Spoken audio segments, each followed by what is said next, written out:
ಮದ್ದೂರು ಪಟ್ಟಣದಲ್ಲಿ ಕಮಲದಳ ಹೋರಾಟ ವಿಚಾರಕ್ಕೆ ಸಂಬಂಧಪಟ್ಟಂತೆ ಕನಕಪುರದಲ್ಲಿ ಡಿಸಿಎಂ ಡಿಕೆ ಶಿವಕುಮಾರ್ ಅವರು ಕಿಡಿಕಾರಿದ್ದಾರೆ.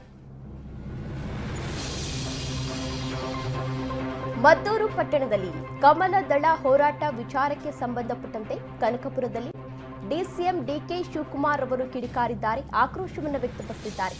ಬಿಜೆಪಿ ನಾಯಕರಿಗೆ ಮಾಡಲು ಉದ್ಯೋಗ ಇಲ್ಲ, ಮಾಡಲು ಕೆಲಸ ಇಲ್ಲ, ಕೇವಲ ದ್ವೇಷ, ಸಮಾಜವನ್ನ ಇಬ್ಬಾಗ ಮಾಡಬೇಕು ಅಂತ ಇದ್ದಾರೆ.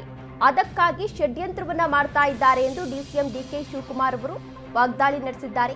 ಕೇಸ್ ಬಗ್ಗೆ ತನಿಖೆ ನಡೀತಾ ಇದೆ, ಸತ್ಯ ಹೊರಬರುತ್ತೆ. ಅದಾದ ಮೇಲೆ ತಪ್ಪಿತಸ್ಥರು ಯಾರೇ ಇದ್ರೂ ಕೂಡ ಅವರ ವಿರುದ್ಧ ನಾವು ಕ್ರಮವನ್ನ ಕೈಗೊಳ್ಳುತ್ತೇವೆ ಎಂದು ಡಿಸಿಎಂ ಡಿಕೆ ಶಿವಕುಮಾರ್ ಅವರು ಇದೀಗ ಸಾಕಷ್ಟು ಆಕ್ರೋಶವನ್ನ ವ್ಯಕ್ತಪಡಿಸಿದ್ದಾರೆ. ಮದ್ದೂರು ಪಟ್ಟಣದಲ್ಲಿ ಗಣೇಶ ವಿಸರ್ಜನೆ ಸಂದರ್ಭದಲ್ಲಿ ಅಂದ್ರೆ ಗಣೇಶ ಮೆರವಣಿಗೆ ನಡೆಸ್ತಾ ಇದ್ದಂತಹ ಸಂದರ್ಭದಲ್ಲಿ ಕೆಲ ಕಿಡಿಗೇಡಿಗಳು ಈಗಾಗಲೇ ಕಲ್ಲು ತೂರಾಟವನ್ನು ನಡೆಸಿದ್ರು. ಅದೇ ವಿಚಾರಕ್ಕೆ ಸಂಬಂಧಪಟ್ಟಂತೆ ಬಿಜೆಪಿ ಹಾಗೂ ಜೆಡಿಎಸ್ ನಾಯಕರಿಂದ ಹೋರಾಟವನ್ನು ನಡೆಸಲಾಗಿತ್ತು. ಆ ವಿಚಾರಕ್ಕೆ ಸಂಬಂಧಪಟ್ಟಂತೆ ಡಿಸಿಎಂ ಡಿಕೆ ಶಿವಕುಮಾರ್ ಅವರು ಬಿಜೆಪಿ ನಾಯಕರ ವಿರುದ್ಧ ವಾಗ್ದಾಳಿ ನಡೆಸಿದ್ದಾರೆ.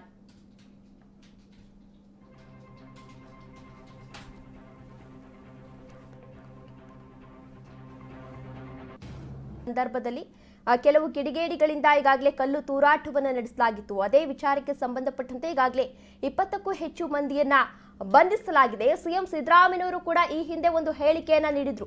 ತಪ್ಪಿತಸ್ಥರು ಯಾರೇ ಆಗಿರ್ಲಿ, ಹಿಂದೂ ಆಗಿರ್ಲಿ, ಮುಸ್ಲಿಂ ಆಗಿರ್ಲಿ, ಕ್ರಿಶ್ಚಿಯನ್ ಆಗಿರ್ಲಿ, ಯಾರೇ ಆಗಿದ್ರು ಕೂಡ ಅವರ ವಿರುದ್ಧ ಕಠಿಣ ಕ್ರಮವನ್ನ ಕೈಗೊಳ್ಳುತ್ತೇವೆ ಅಂತ ಈ ಹಿಂದೆಯೂ ಕೂಡ ಸಿಎಂ ಸಿದ್ದರಾಮಯ್ಯನವರು ಒಂದು ಹೇಳಿಕೆಯನ್ನ ನೀಡಿದ್ರು. ಅದಾದ ಬಳಿಕ ಬಿಜೆಪಿ ಹಾಗೂ ಜೆಡಿಎಸ್ ನಾಯಕರು ಸಾಕಷ್ಟು ಹೋರಾಟವನ್ನ ನಡೆಸಿದ್ರು. ಹಿಂದೂಗಳಿಗೆ ರಕ್ಷಣೆ ಇಲ್ಲ, ರಕ್ಷಣೆಗಳು ಸಿಗ್ತಾ ಇಲ್ಲ ಈಗಿನ ಸರ್ಕಾರದ ಅವಧಿಯಲ್ಲಿ ಎಂದು ಈಗಾಗಲೇ ಹೋರಾಟವನ್ನ ನಡೆಸಿದ್ರು. ಅದೇ ವಿಚಾರಕ್ಕೆ ಸಂಬಂಧಪಟ್ಟಂತೆ ಡಿಸಿಎಂ ಡಿಕೆ ಶಿವಕುಮಾರ್ ಅವರು ಪ್ರತಿಕ್ರಿಯೆಯನ್ನ ನೀಡಿ ಬಿಜೆಪಿ ಹಾಗೂ ಜೆಡಿಎಸ್ ನಾಯಕರ ವಿರುದ್ಧ ಆಕ್ರೋಶವನ್ನ ವ್ಯಕ್ತಪಡಿಸಿದ್ದಾರೆ. ಅವರಿಗೆ ಮಾಡಲು ಕೆಲಸ ಇಲ್ಲ, ಸುಮ್ನೆ ಈ ರೀತಿ ಪ್ರಚಾರವನ್ನ ಮಾಡ್ಕೊಳ್ತಿದ್ದಾರೆ ಅಂತ ವಾಗ್ದಾಳಿ ನಡೆಸಿದ್ದಾರೆ. ಅವರಿಗೆ ಉದ್ಯೋಗ ಇಲ್ಲ, ದ್ವೇಷ, ಸಮಾಜ ಭಾಗ ಮಾಡಬೇಕು, ಅದು ಅವರ ಅಜೆಂಡಾ. ಎಲ್ಲದೂ ಕೂಡ ಅವರೇ ಅಶಾಂತಿ ಮೂಡಿಸ್ಲಿಕ್ಕೆ, ಶಾಂತಿ ಭಂಗ ಮಾಡಲಿಕ್ಕೆ ಒಂದು ದೊಡ್ಡ ಷಡ್ಯಂತ್ರ ರೂಪಿಸ್ತಾ ಇದ್ದಾರೆ. ಎಲ್ಲ ತನಿಖೆಗಳು ನಡೀತಾ ಇದೆ, ಎಲ್ಲ ಈಚೆ ಬರಪ್ಪ. ಅವರಿಗೆ ಉದ್ಯೋಗ ಇಲ್ಲ, ದ್ವೇಷ, ಸಮಾಜ ಭಾಗ ಮಾಡಬೇಕು, ಅದು ಅವರ ಅಜೆಂಡಾ.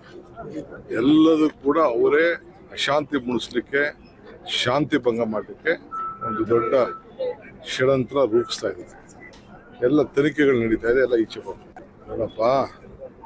ಅವರಿಗೆ ಉದ್ಯೋಗ ಇಲ್ಲ, ದ್ವೇಷ, ಸಮಾಜ ಭಾಗ ಮಾಡಬೇಕು, ಅದು ಅವರ ಅಜೆಂಡಾ.